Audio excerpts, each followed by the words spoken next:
To the Hard Money Podcast. I'm here with Rachel Nabers. We have been friends and business colleagues and associates and doing business together for quite some time. And I really enjoy her spirit, energy, and just her ability to see things in a like-minded way. And I think you guys are going to have a lot of fun listening to today's podcast. She's got cool art behind her.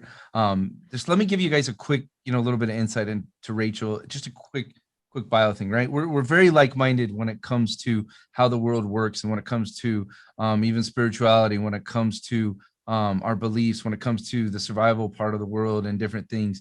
Rachel, runs and is a part of running with Jeff, her husband, the Nabers Group, which is a solo 401k, a 401k company. But really, it's about empowering people, right? Empowering people with their money, with their wealth, in a ton of different ways, right? They provide a specific service, but it goes so far beyond that. And they're, the thought leaders.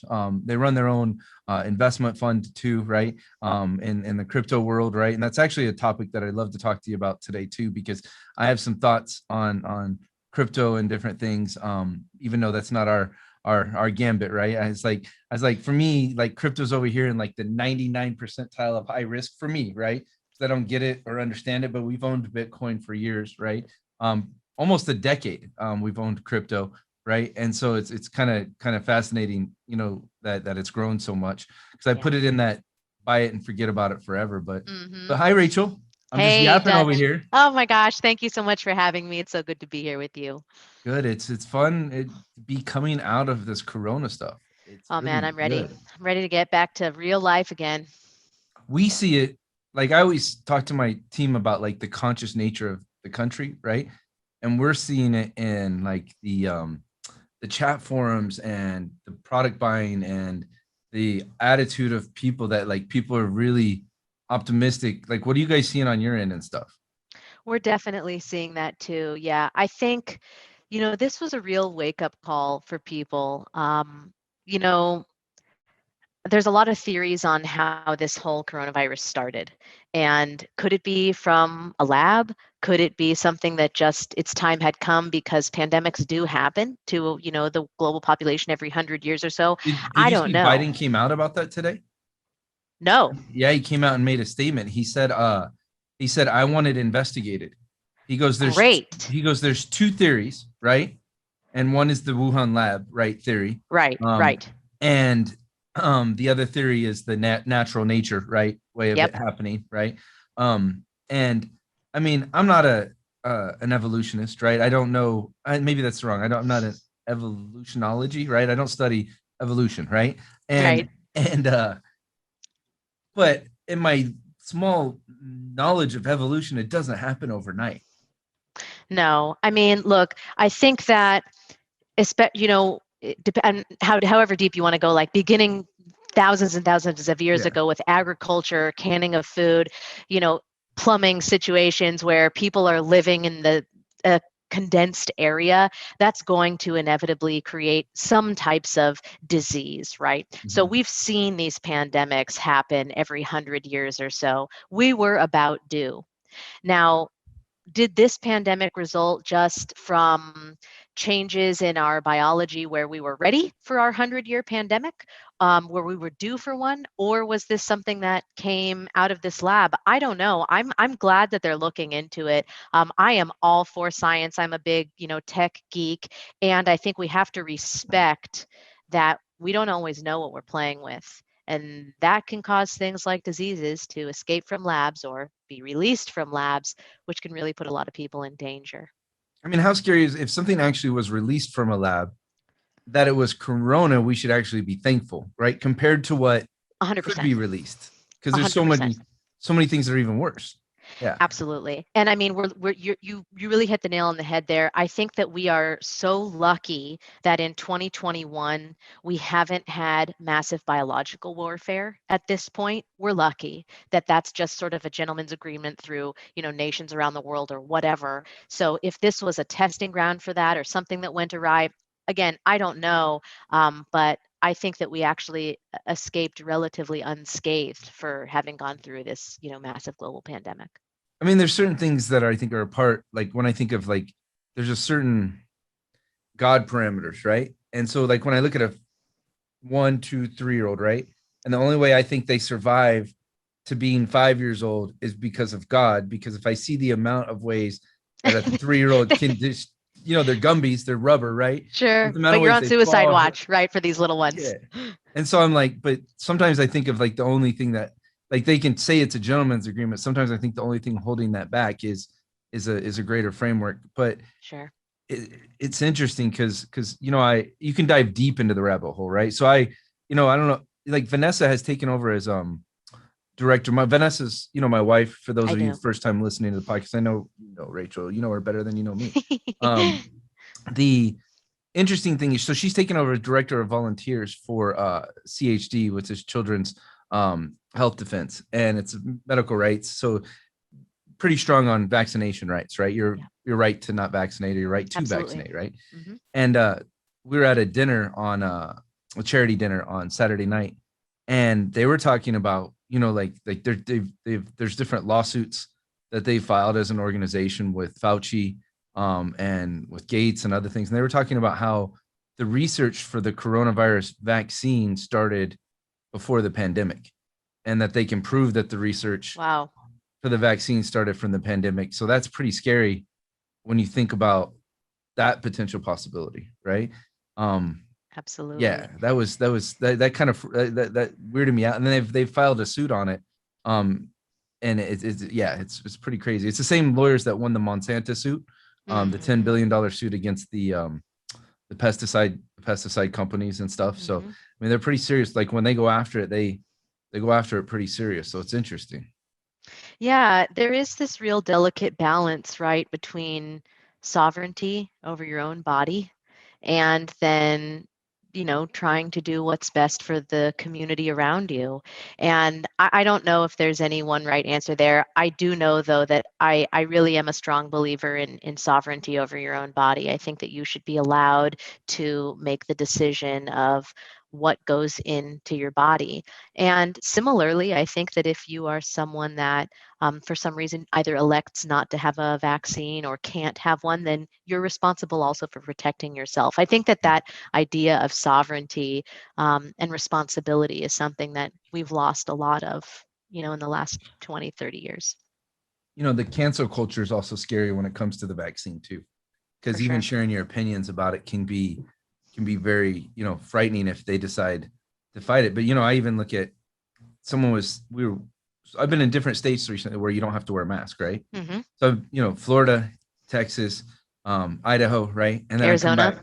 I came back to California, and I'm like, and I was, first place I walked into, I was asked to put on a mask, and somebody asked me to put on a mask, I don't fight it, right? I Yeah. mean, I don't believe necessarily in the mask mandate. I still think that's a part of our own rights as people. But I also don't believe in the science behind it at all either. So, like if you look at Florida, which was the first state, I mean, pretty much the last state to have any kind of mask rules, and first state not to have mask rules. And you look at Texas, right, and their mask rules, and some of the other states, their statistics are better than states that had mask rules early all the way through. And the more harder lockdown states had way worse statistics than some of the non-harder lockdown states. So Yeah. it's weird because like there's that easy to dive into that rabbit hole, like the darkness, but then at the same time, like you're out there helping people build wealth, and I am too. Like that balance game between dreams and future and the dark scary. Like how do you deal with that even with yourself? Even as a business owner, as a wife, as a Sure. mom, like everything. Well, and I also think, you bring up a really interesting point, and I think it is about picking your battles, right? If I am going into a store and they say that they prefer that I wear a mask, that's not a battle I feel like I have to, die on that hill. If that's what that business owner, or first of all, if it's a private business and that's their right to ask me to wear a mask, I completely believe in the private businesses to be able to say you don't have to wear a mask, you do need to wear a mask. So if a private business says, hey, this is the decision that we've made, I'm happy to adhere to that if I want to vote with my dollars in that store.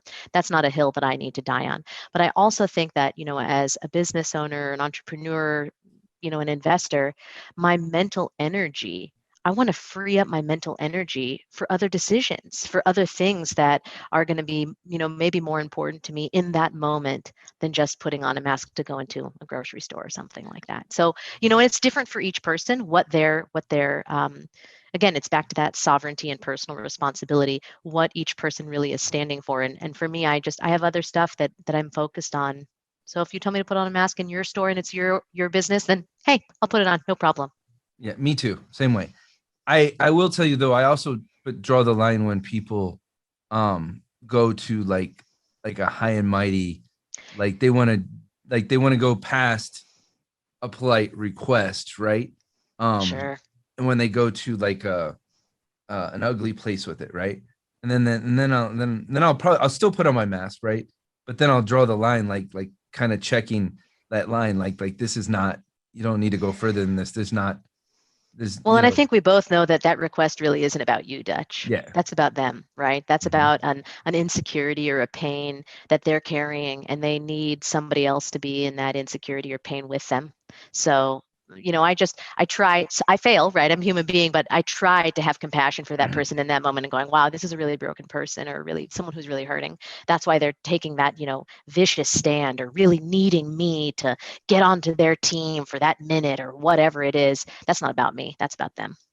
And sometimes they need something to fight for, right? Like they have something in their life, like they need a cause, right? And they haven't been given or they haven't found a more worthy cause or a stronger cause, right? And so they need a cause. And I mean, that part of it you can have That's too understanding bad. of for sure, right? Yeah, But that's too bad because there's a lot of great stuff to fight for out there. a lot of great stuff.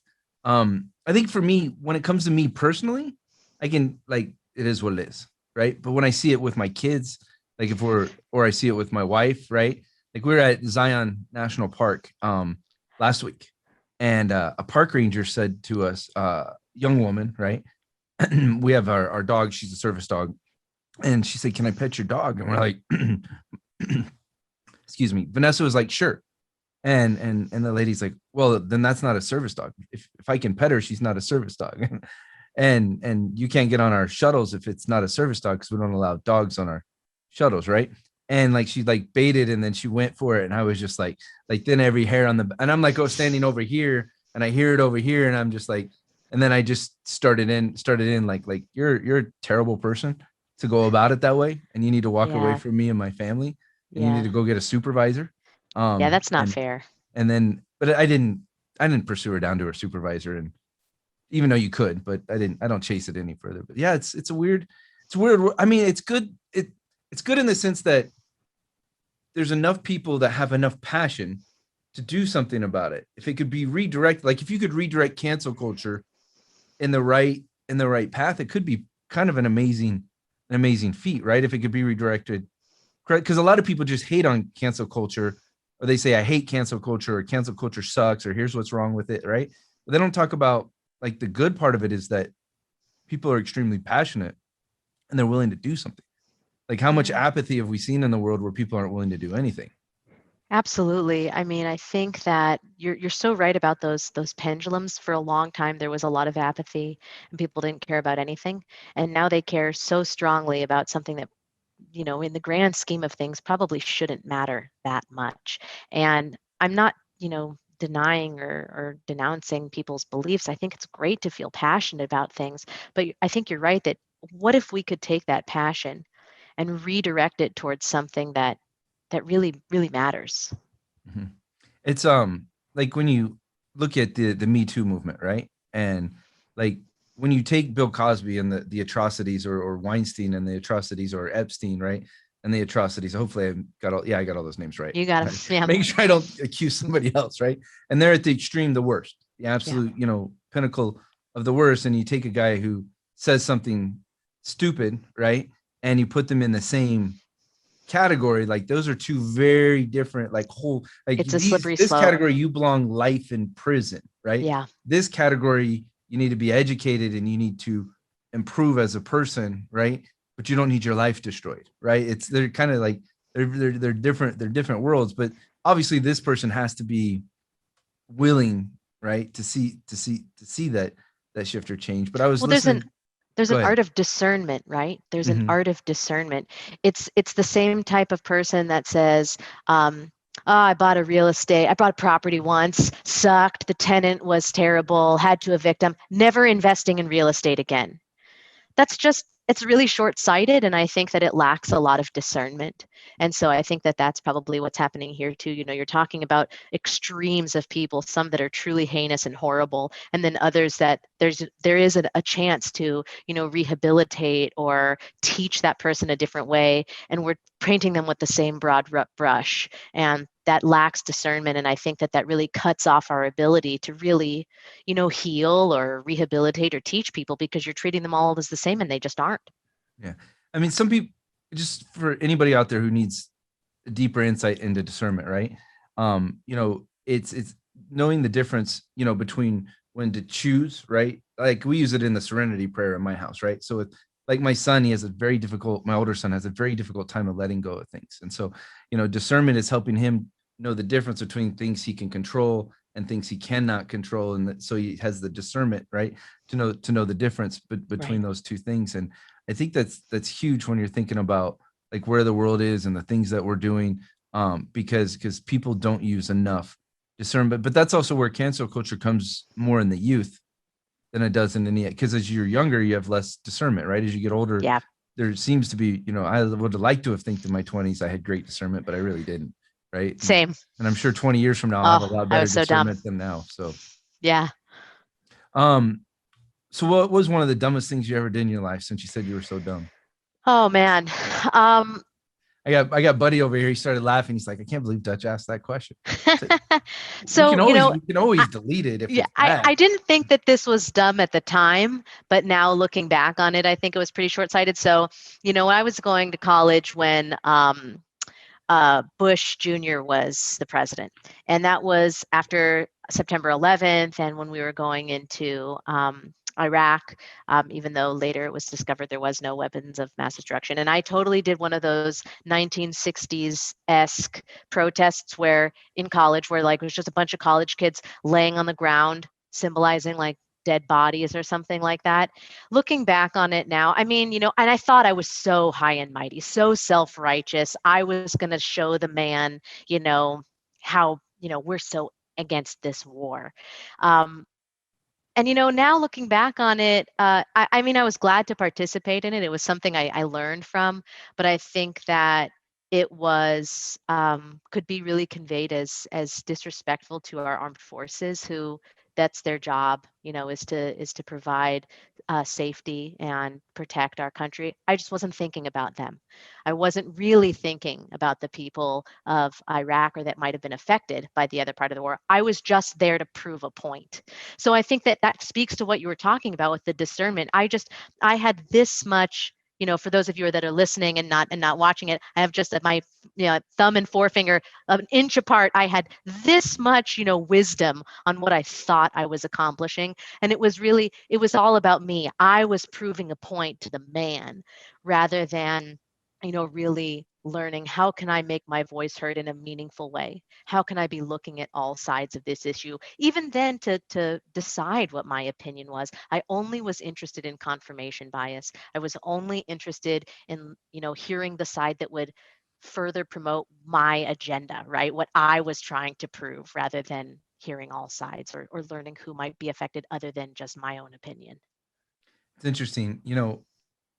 Now you're still an activist though, right? It's just a very different type of activism. Like it Sure. doesn't stop. Like I was at, like when I was at the charity dinner, right? I was, my wife has gotten extremely deeply involved, and there's a lot of other people involved, and they're like, "Do you want to, like, would you want to volunteer? Do you want to volunteer? Do you want to help?" And I'm like, "No." And they're like, "Wow, that's a pretty strong answer." And I'm like the things I believe in life, like I believe my God-given ability is to build wealth, grow wealth, and if God calls me to help a cause right now, right, it might be to give my voice to it, but more than anything, it's to donate, right, to Yeah. invest, and give money to important causes and those kind of things, right. And that's just where I am, right, in my Sure. life and different things. But it's interesting because we don't stop being activists, No. right. um but it's like activism changes or it shifts over the years in different ways. Like, I don't know that I could ever be like Ben Shapiro's like an example of someone who's a constant activist, right? Or Yeah.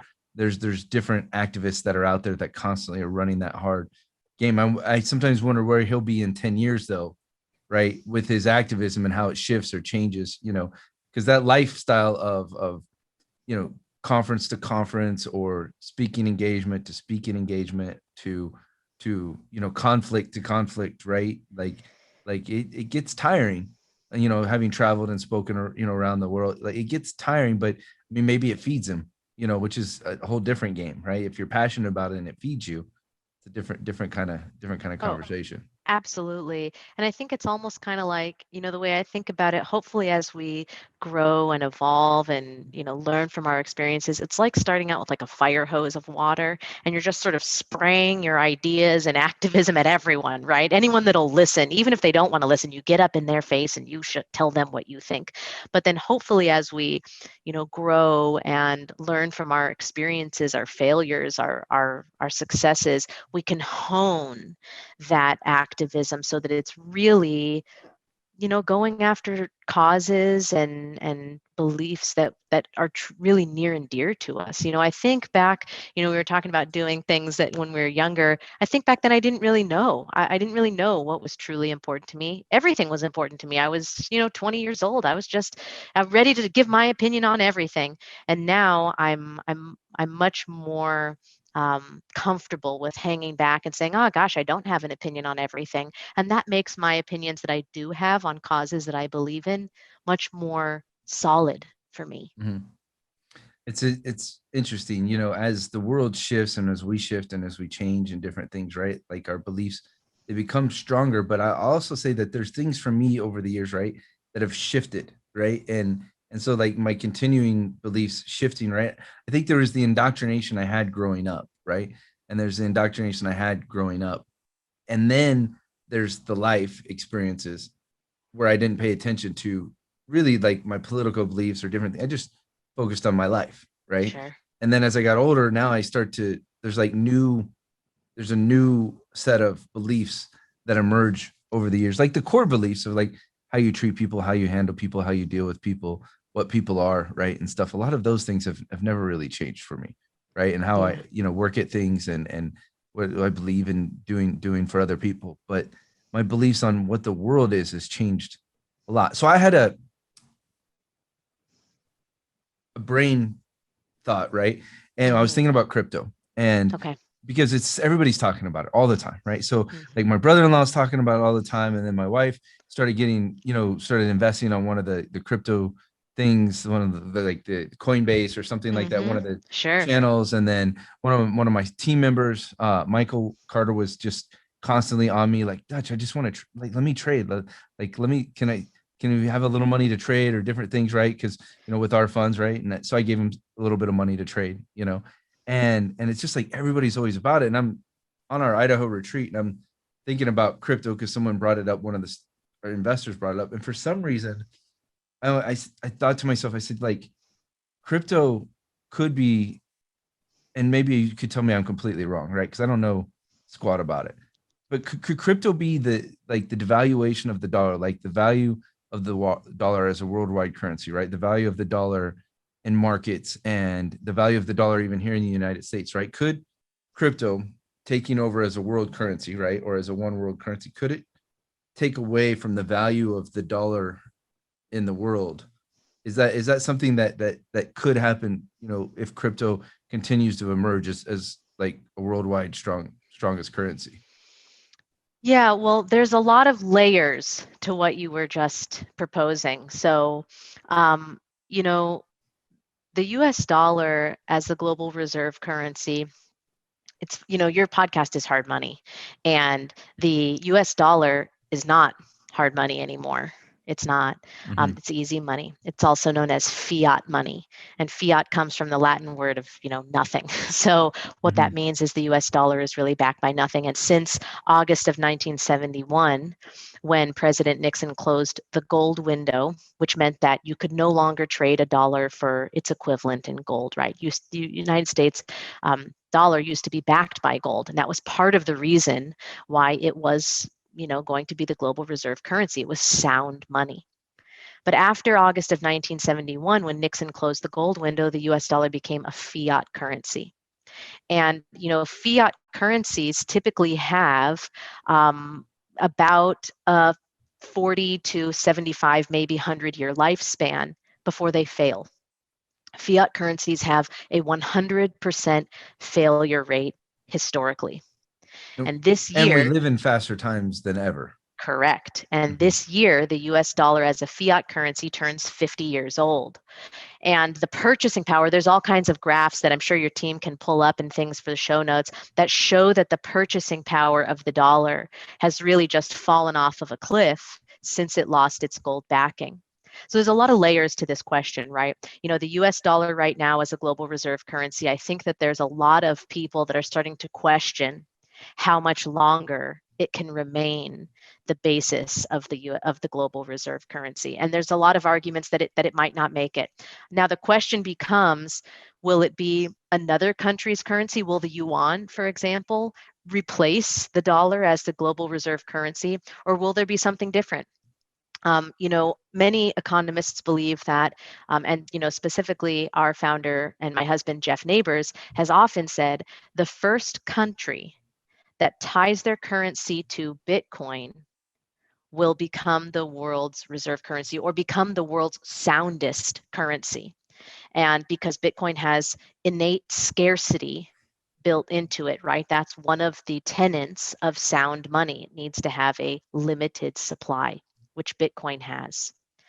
So if there's a country that ties their currency to Bitcoin, I think that could fairly immediately be the world's soundest or strongest I'd want to buy currency and some maybe take over. Bitcoins the day before they did that, though. Yeah, right. Well, we don't know what day that might happen. So the thought is to get some Bitcoin into your portfolio now, in preparation of that potentially happening in the future.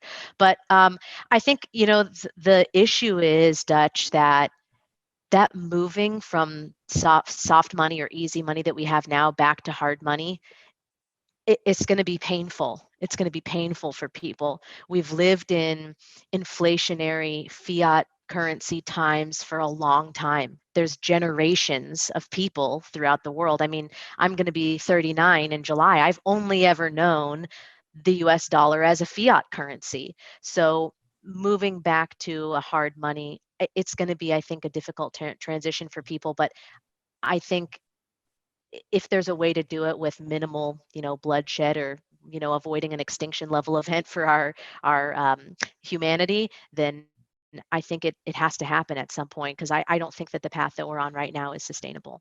I was just thinking, like, there's an old poster we have on the wall here for hard money. I'll try and show it to you, right? Yeah, let me see.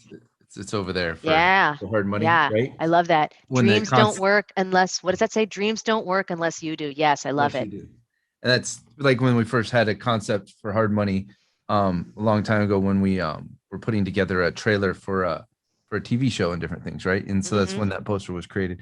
But I'm thinking, like, the future, the next hard money poster is going to need digital currency in there, not just dollars, right? And different things. Absolutely. So I was like, so with that said, if you go like down that trail, right? If as countries, if the world goes to digital currency, right? Do countries start to lose some of their individual sovereignty, right? Or is that part of the push? If you said that the World Bank, right, is behind that conspiracy theory of a one world government, right? Does the push to cryptocurrency kind of a part of that, a part of that does it back those arguments? I guess is it, maybe it is, or maybe it's not. I don't know. Does it push down that path? I think that something that many people don't realize about Bitcoin and other cryptocurrencies is part of what makes, not all crypto is like this, but Bitcoin in particular and other cryptocurrencies, they are decentralized, which means that anyone can run what they call a node, right? It's a computer program. Essentially, anyone can run a computer program and Gold mine. essentially kind of be your own bank. Exactly.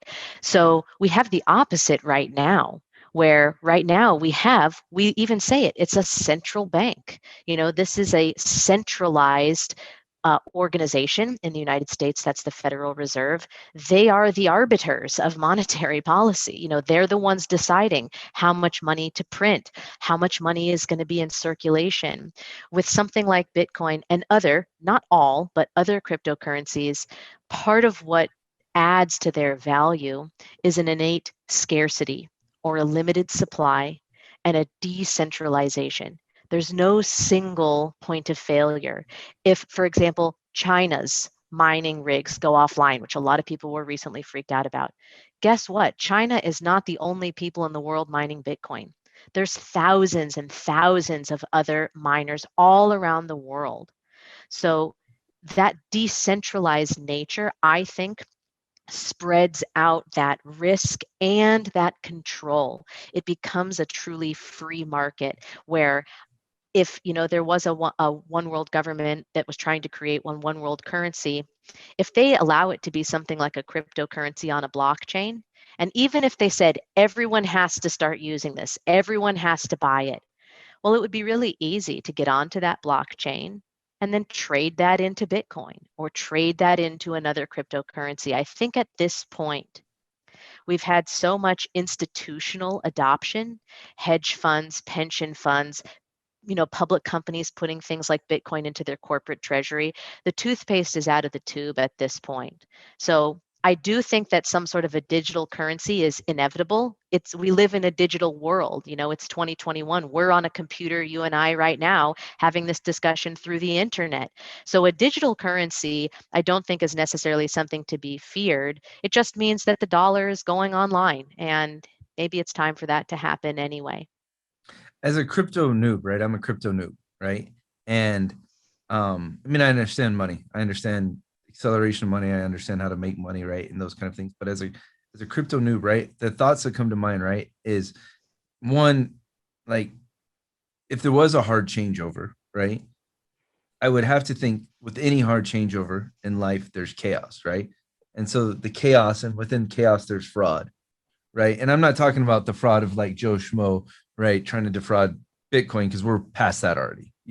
Like the guy on the street trying to create his own, different things. Like I mean, maybe you tell me I'm wrong. Are we past that? I think we are.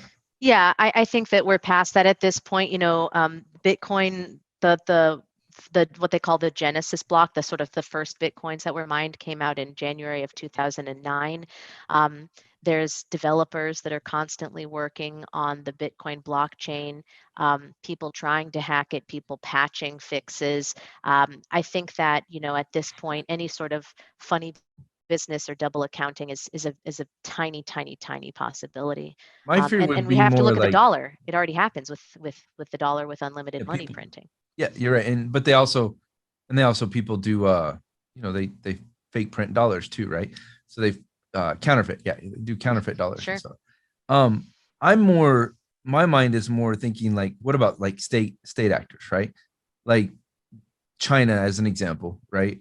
If we have a dark, force in against American culture to Americans, right? China's one of them, Russia's one of them, right? And to a lot of Americans, and the Cold War, I think that we are in that exists, with those countries, right? China buys a massive amount of U.S. real estate, right? And if you're not in the real estate world, you wouldn't see that, but they buy a ton of real estate in the U.S., right?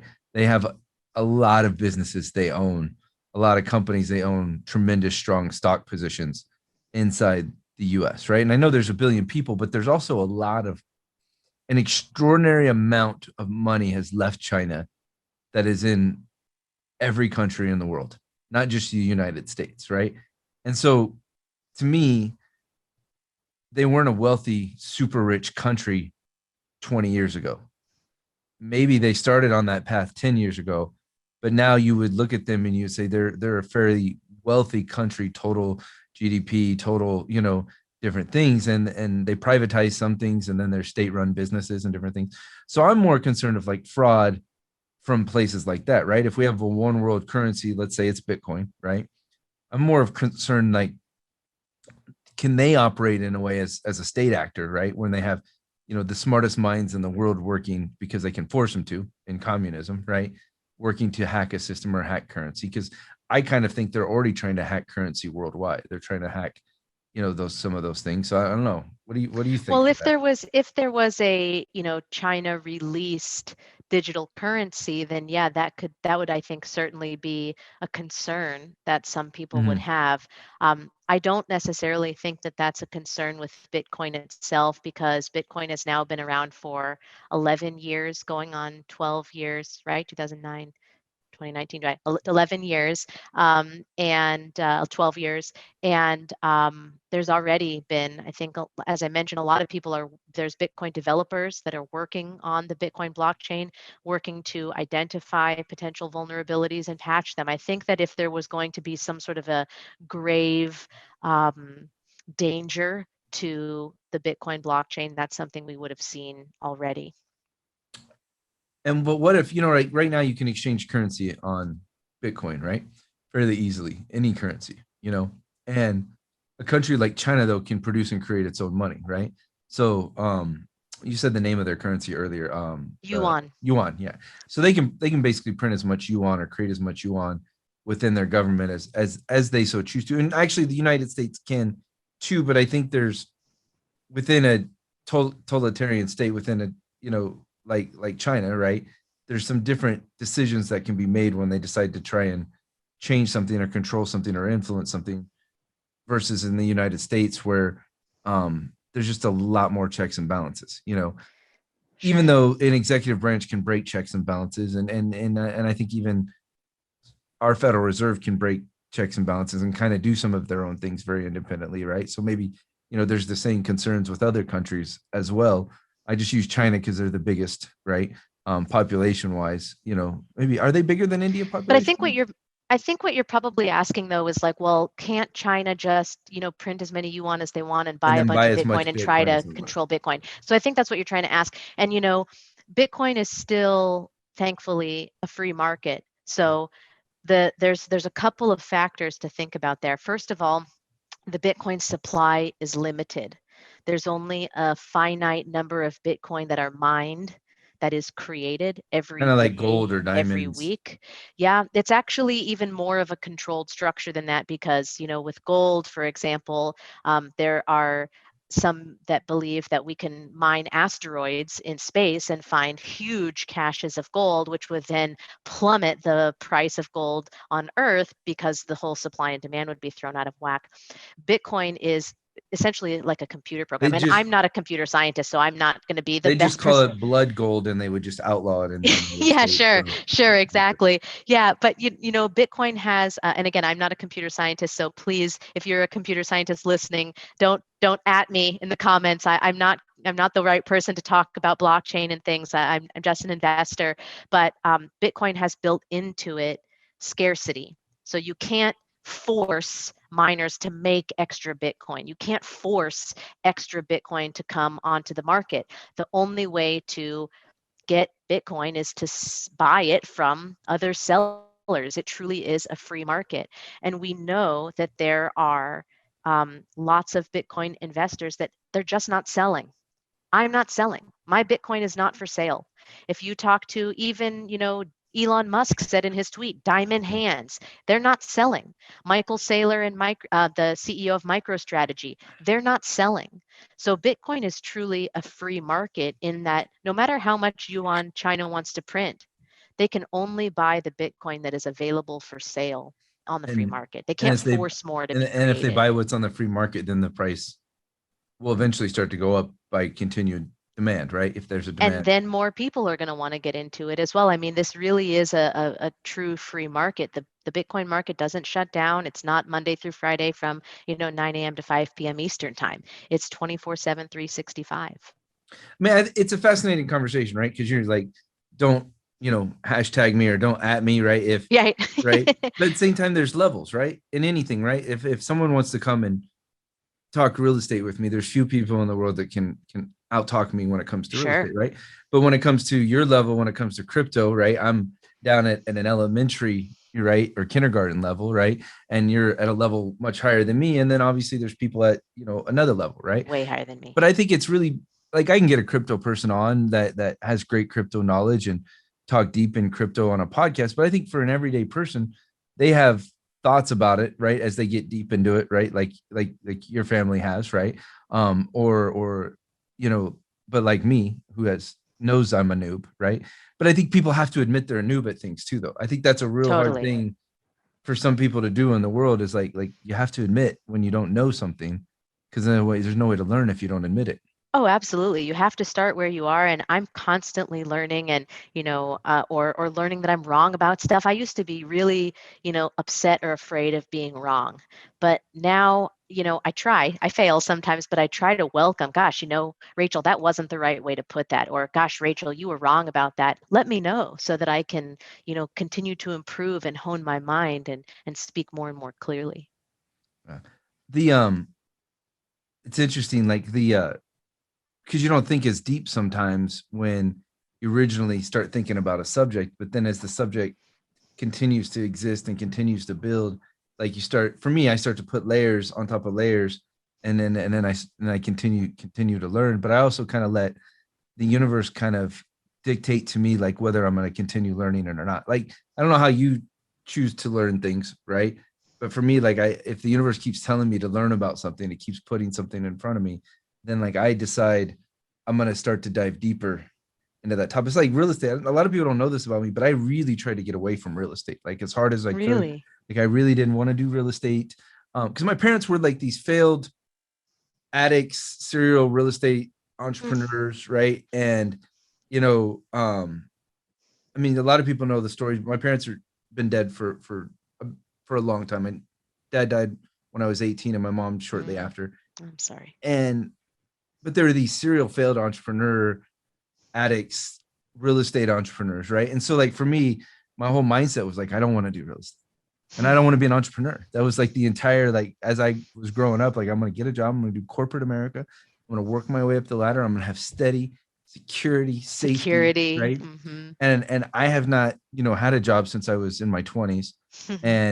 And it's interesting because I fought like heck to get my brother out of corporate America, right, to come on board and work with us. And he did, 20 years of corporate America. And when we were growing up, he was never going to do Mm, corporate. He was always going to be the entrepreneur and the big. amazing. How did you see yourself when you were growing up? Oh man. So, did you ever read that book, Rich Dad Poor Dad? Uh-huh. Hmm. Kiyosaki? So, love my parents, great people, two poor dads.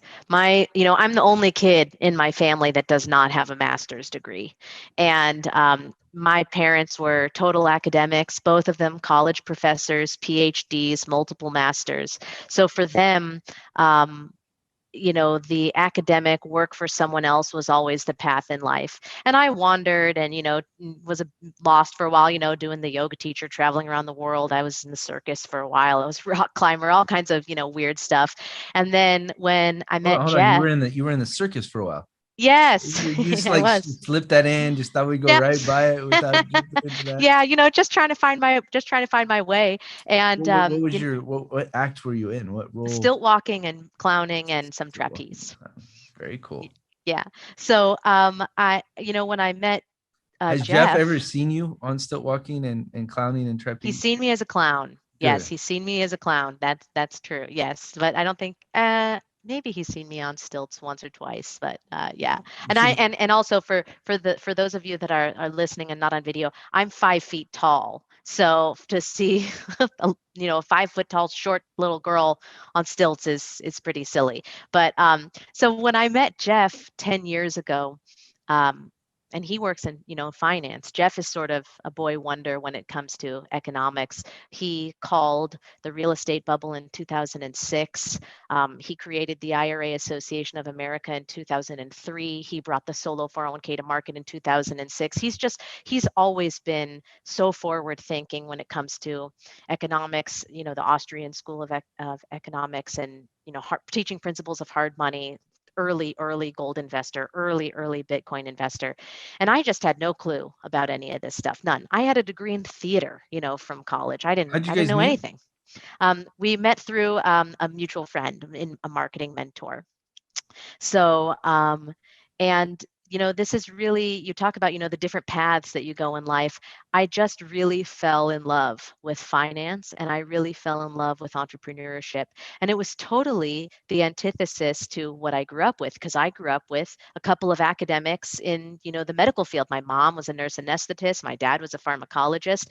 Nobody that I knew, ran their own business. Nobody that I knew was an entrepreneur. Nobody was in finance. It was all just work the corporate job, get the 401k, get the gold watch at the end of 40 years, and you're done. So I really fell in love with entrepreneurship, and specifically with finance, going on 10 or 11 years ago. And I just really feel fulfilled by it.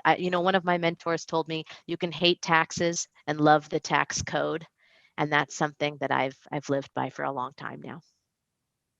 I don't know if I could ever love the tax code. I don't know, like Man, there's the so word much in love. there. There's so much in there that can really be worked to your benefit. There's a I lot of things agree. I that's just worked don't to know your that I could benefit. use the word love. Yeah, look, the IRS, we have a love-hate relationship. Okay, we understand that each other exists, and we try to let each other live peacefully. But there's especially for investors and entrepreneurs and small business owners, we often get hammered the worst when it comes to taxes. We really do, even though. Especially when you don't know.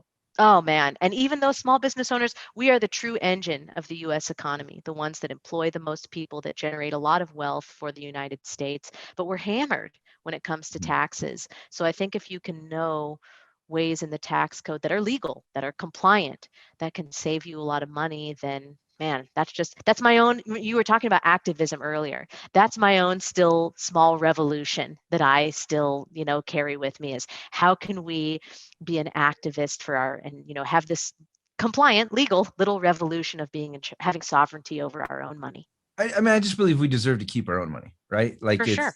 we You're work the one that so worked for it, not work the so IRS. hard. Yeah. Work so, but nobody's like tell me a person, right? That like you could really legitimately ask a question, look them in the eyes, right, and see if they respond back to you and say, you know what? I think when our government takes on an initiative and they have tons and tons of money, they do it incredibly effectively, right? Like I can't think of somebody who would say, yeah, they totally do, the election polling, they totally build, the roads and the construction, they absolutely, like maybe in our safety, right? Maybe in the protection of us, our military, right? Maybe there's a place where they're super effective, but it's the difference is the military is fighting for their life and it's independent leadership, right?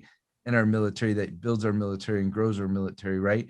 But at the same time, like we had to, right, as a country, pull Well, even just together in that way. But that's not government though, in the sense it's like a different kind of way of government. But Well, even just look at the coronavirus. I believe it was the economist Milton Friedman who said there's nothing so permanent as a temporary government program. mhm. And, all of this stuff with the coronavirus that has now come out, as far as this inflated stimulus and all of this money printing, that's not going to stop unless something, I think, really dire happens. And I know that they're trying to rein it in. Originally Biden wanted something like 2.7 trillion in this or 2.3 trillion, excuse me, in this most recent stimulus package. Then it got down to 1.7. I think they're trying to get it down even further. The government is never going to waste a good crisis. it, I just think there's so much more we could have done during coronavirus to improve as a society and as a country, right? And just throwing money at the already existing chaos that we have, it maybe there are some people it helps for sure, right?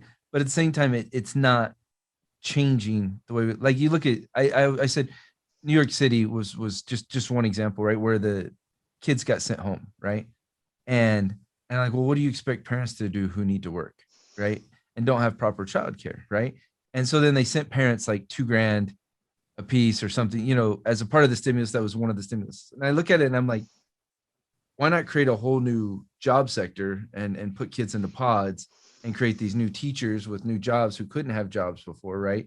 And create, online training programs to get people up and running. And now there's childcare and small pods, and you create, like, we had a coronavirus pod, Mm-hmm. when there was we have my boys have two other cousins that are the same age within 10 minutes, and Oh, they that's had one nice. friend, right? And so there was, the five boys, and two little sisters. But yeah, but that was their pod, and that was, when we were in the hardest part of lockdown, when there was Yeah. just so many things unknown. Especially in That, California. yeah, they wanted to scare you to death here for sure. Well, look, I mean, I'm not a politician. I don't envy their job. I have no idea what it's like to govern 350 million people. I think we can all agree there's never going to be one perfect solution for trying to figure out how to take care of 350 million people. There and just I, isn't. and everybody wants to put it on a president, right? And I'm thinking to myself, I don't know what person in the world could have made good decisions to make people happy during the last 12 months before we, shifted over to There Biden, was right? no winning in that Yeah. situation. And I'm not being for or against what Trump did during coronavirus, right? What I'm saying is, like, I don't know any human being who could have made the right decisions through that process, because you have 50 governors, all with suddenly their own sovereign countries, right? Which we Right? haven't had in a very long time, by the way, in the Right. United States. I mean, when was the last time that governors had real power? Not in my lifetime. I mean, I actually thought it Not was that I ever incredible. remember. No, actually thought it was incredible, to see some of the states being able to make some of their own decisions. Like I just said, there is no perfect solution for trying to govern 350 million people. It's so much. It's so much that I think that, you were talking about activism and volunteering and giving back in your local community. That is such a great place to start, starting in your own community, starting in your own town, in your own city, in your own state. You can find, I think, that your voice is really heard. Whereas I think that if you're trying to, talk to the federal government, you're often just yelling into the void. So like, you can't have the same rules. So, like, New York City is a very different world than Tampa, Florida, or Miami, Yeah, Florida. And like, how something that's a public health issue affects somewhere where it's sunny and humid every day of the world, to a place that has a lot more wide open space, to a place that is congested and large tall buildings and people on top of people, and that is very cold during the winter, are going to be two different, completely different, situations. And yeah, that's sure. why they needed to be able to have separate rules, or separate ways of dealing with it. I don't know. And people being Interesting. able to have the freedom to go where they want, right? I really am. I'm a true proponent in voting with your dollars. So, and I think we've seen this, right? This exodus of people leaving California, leaving New York. There was so many really powerful shifts that happened with this pandemic. I think it really kicked our butts into the digital age. Working from home, or giving people the ability to work from home some days a week, is fabulous. We have all the tools to do it now. And our team at Nabers Group has been virtual for a really long time. Many of our team has been virtual since 2010, 2011, 2012. That's Which been also means normal for people us. can live wherever they want. Absolutely. Exactly. So if you're living in a state that you don't necessarily agree with the governance or the way the state's being run, and now you have the freedom to work from home or to work remotely, then you can also choose, vote with your dollars where you want to live and pay taxes as well. I now have an Idaho driver's license as There you of go. as of last week. Awesome. Hey, Idaho driver's license. congratulations. So that's very different thing. Yeah, we bought a farm, and that's, That's part of awesome. a changing life for us, for sure, because there's no need to be in where I've lived for a long time in Southern California and not agree with some of the different rules and policies. But government changes, right? In so many ways, right? What the Democrats were 50 years ago, the Republicans, might be, 20 years later, and then 20 years later, the Democrats might be. And like these, all these politics run in cycles, right? So, Democrats had it good in the sense of, with Obama, could have probably gotten reelected 4 times, right? And he would have continued, because people loved him, right? Enough people loved him, is what I should say, right? Sure.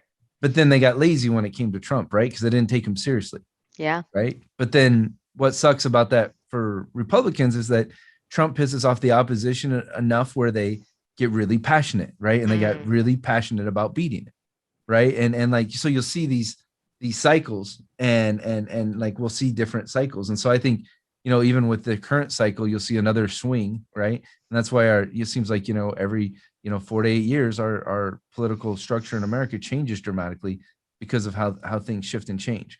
So for you, as you're going through this navigation, right, and your love of the tax code, right, Hate Quickly, taxes, love the tax code. what are the things people don't know, right? Because there's so many things when it comes to wealth and money that I realize, and there's things that I pick up on. Like a crazy one recently for me is being in real estate as long as I have. I've done very little with depreciation with our funds, right? With like my own personal real estate, my own personal properties I own and different things, right?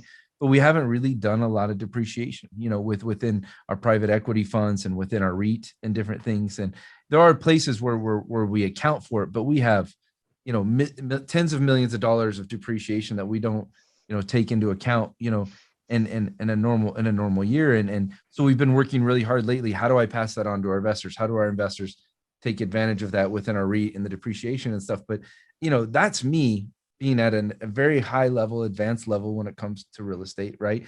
I mean, managing a lot of money, but I still was, not seeing that piece of it, right? For our investors, right? And so for you, what are the things people don't know? I think it's really important because there's so many unknown things.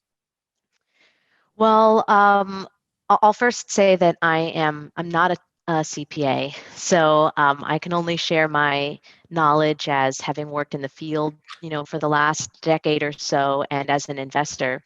And my expertise really lies in retirement planning. So specifically, rules and regulations around tax codes for people that have IRAs and 401ks. I'm also a real estate investor personally with non-retirement funds, but my expertise and really my passion lies in helping entrepreneurs, small business owners, and investors utilize their retirement funds through various IRA and 401k structures to be able to shelter a lot of money from taxes and to be able to use their IRA and 401k funds to invest in alternative assets like real estate. I think if you talk to most people on the street, they wouldn't know that they can use their IRA to invest in your fund. They just think, oh, an IRA has to get invested in Wall Street. You have to put a 401k in the stock market. And that's just not true. There's a lot I of think other that's options that's the available. one we hear more often than anything else is that like people don't know that they control their retirement funds. That someone Totally. else isn't. I mean, there are times when people are stuck within corporations, corporate America, and the corporation is in charge of a specific retirement asset, right? And there's not something they can do about that. Maybe there is more they can do about that, and you could say that. But most of the time, people with IRAs or 401ks don't know, as they've switched companies and they've, have their own, like that they have control over it or they can take control. It might be more that they need to take control of it. Is that how you would put it? Or Yeah, definitely. I think that's a great way to put it. I think that for most people, we were talking about like the pod for the boys and stuff. Education is something that I think most people are on autopilot with. They just take what's given to them. And there's a lot that you can do, especially now with access to the internet. There's a lot you can do to create your own education. And financial education is something, I mean, I don't know about you, but in school, I was never taught that real estate or tax liens or tax deeds was even an option for me as an investor. We were literally given a newspaper, told, in 11th grade, econ class or something, we're given a newspaper, told to choose, circle 3 stocks, and we would follow those stocks for the next 30 days. And that's what you learn about investing in high school. But there's so much more to that. So I it's a think that lot if, more than I learned oh about my, investing in high school. We you didn't know, even oh, get that.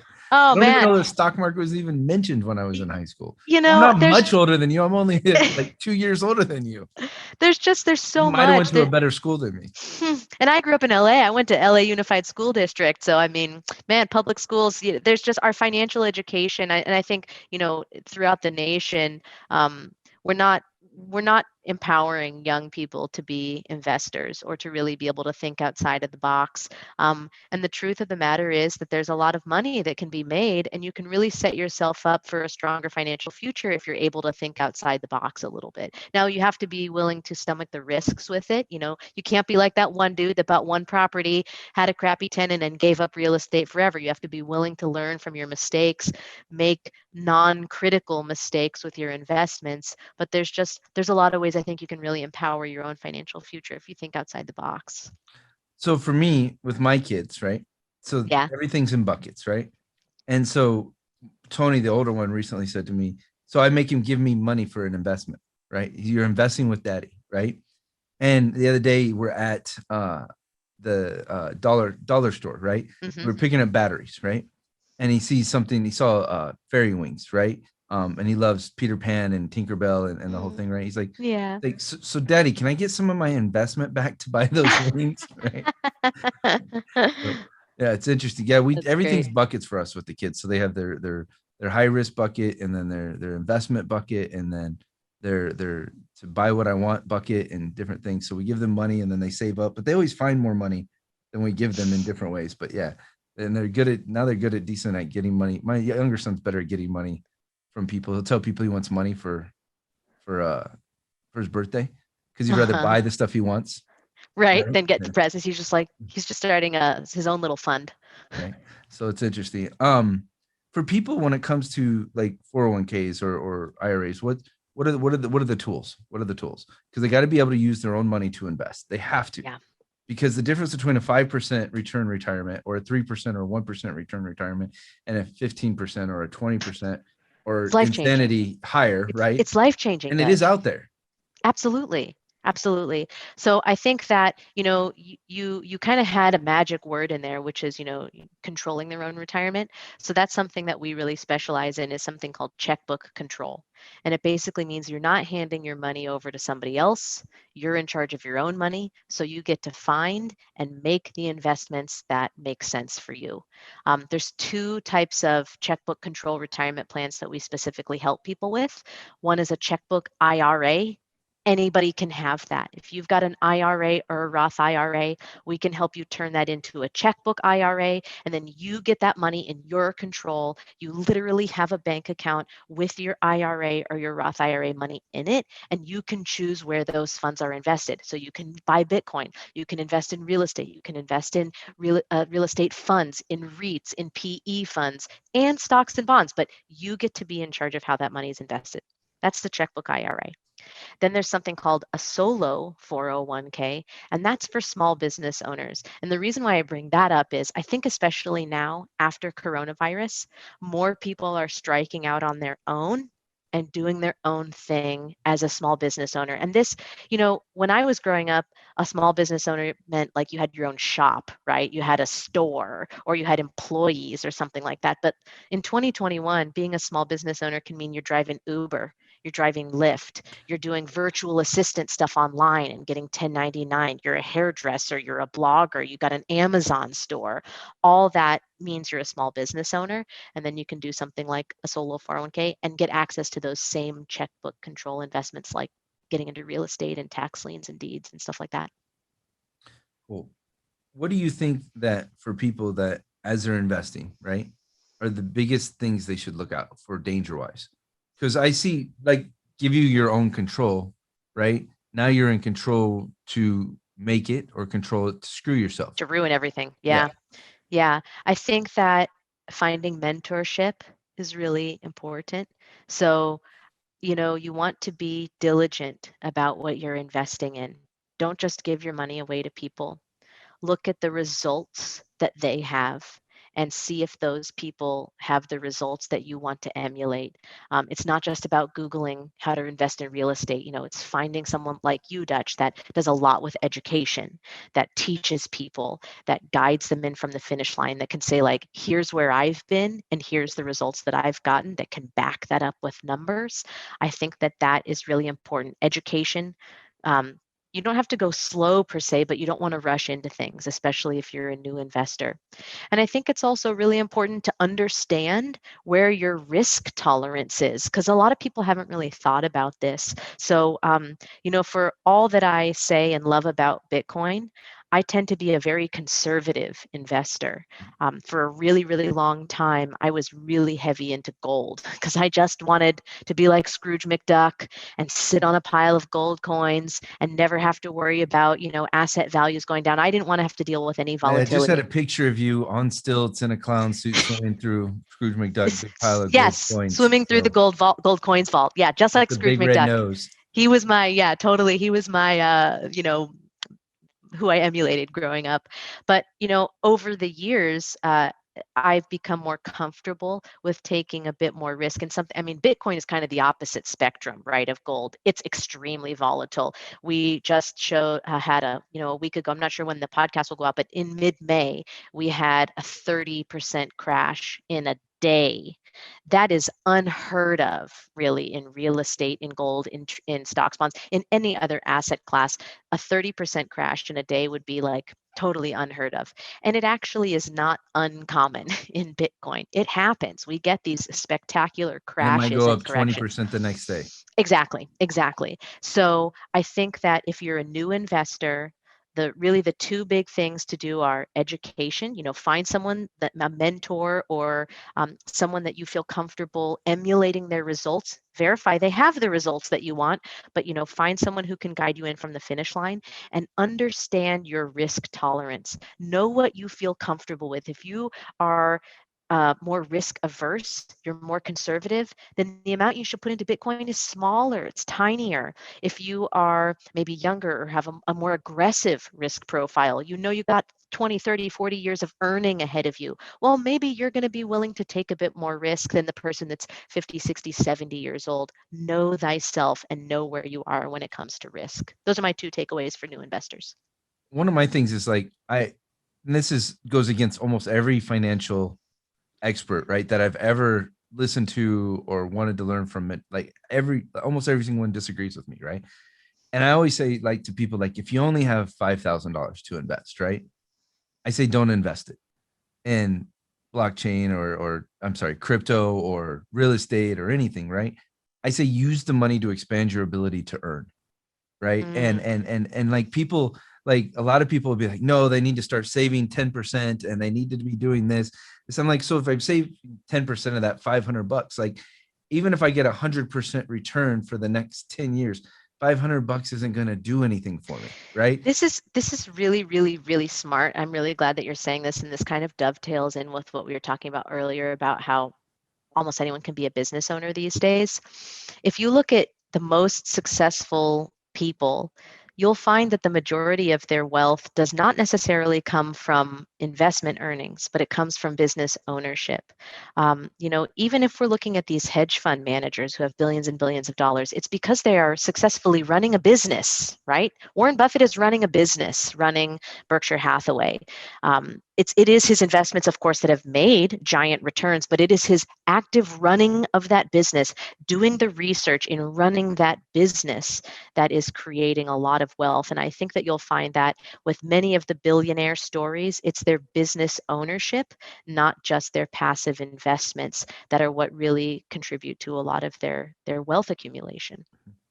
And so for me, like, once you expand your ability to earn, now you'll have more money to invest. But if all you have Totally. is this to invest, you've not expanded your ability. And so then you're stuck, right? And now you have a savings account, but you're not expanding your ability to make more money, right? And there's different ways to make more money, right? There are people who climb corporate ladders and they continue to make more money, right?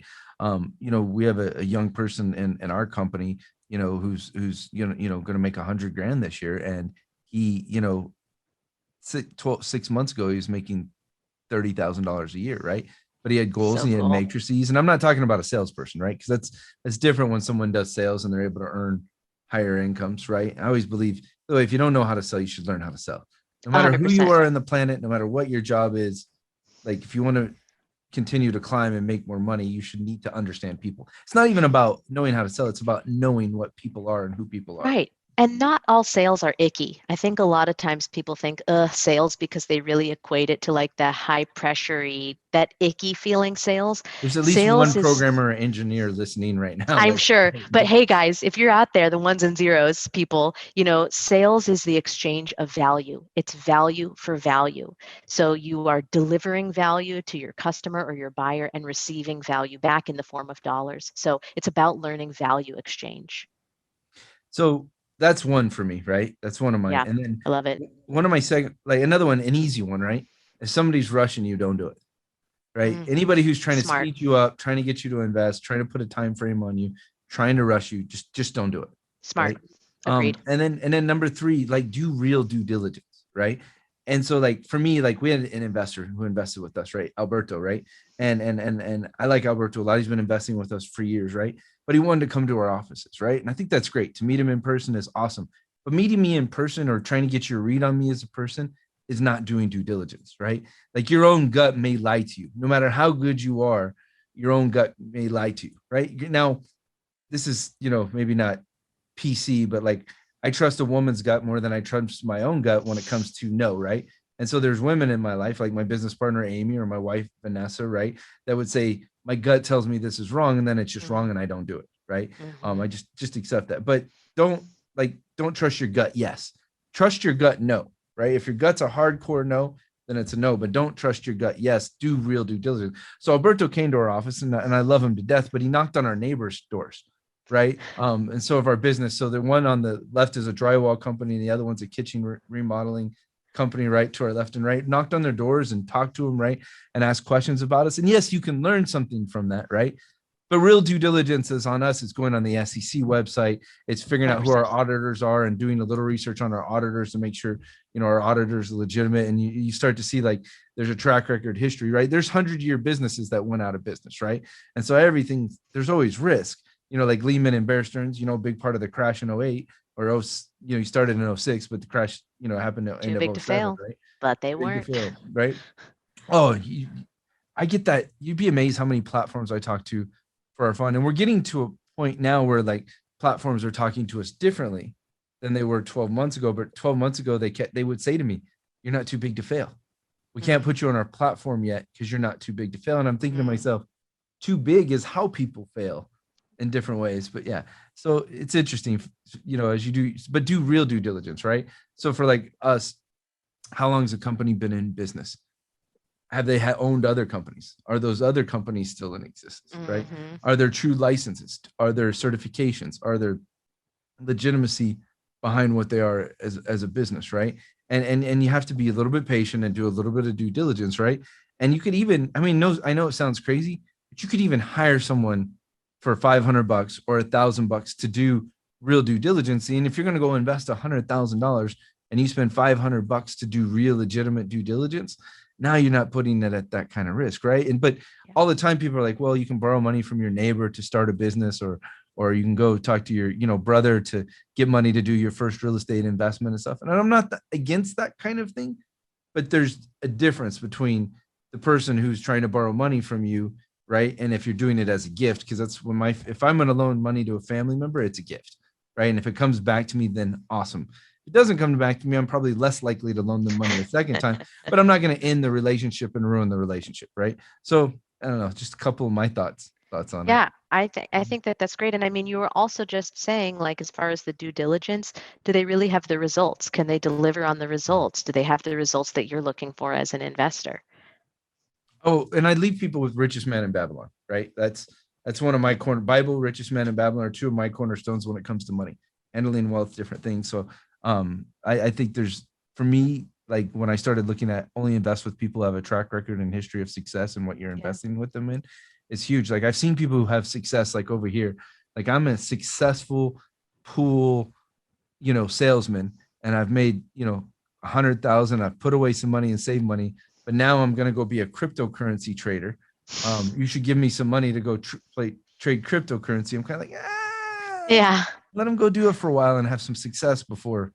So, but definitely. I think, Rachel, I think we're kind of at that point. We went, even longer than we expected. Might even have to find something where I was boring and cut me out. But It was so we great to did chat good. with you always. It was fun. It's the first time I've gone past an hour and had to look at the time and be like, oh, we're We trying to could keep going. an hour. We could. I had fun. Thank you for Anything having else like before we jump off that you'd want to share with people? Anybody about Nabers specifically? We don't do the hard selling stuff just like you guys don't, but feel free to share anything you want. If people are still watching at this point, they really want to hear from you. So feel free to share whatever you want directly, about you guys' business or company or whatever you want. Sure. Yeah. If you'd like to learn a little bit more about, we talked about the checkbook control, the retirement plan specifically. If you want to learn a little bit more, you can check out our website at solo401k.com. And if you are a real estate investor specifically looking to put your retirement funds to work in something like one of Dutch's deals or into real estate, then we have a special link at solo401k.com/RADD for RAD Diversified. Very cool. Well, thank you. Appreciate you. Yeah, it's good to see you.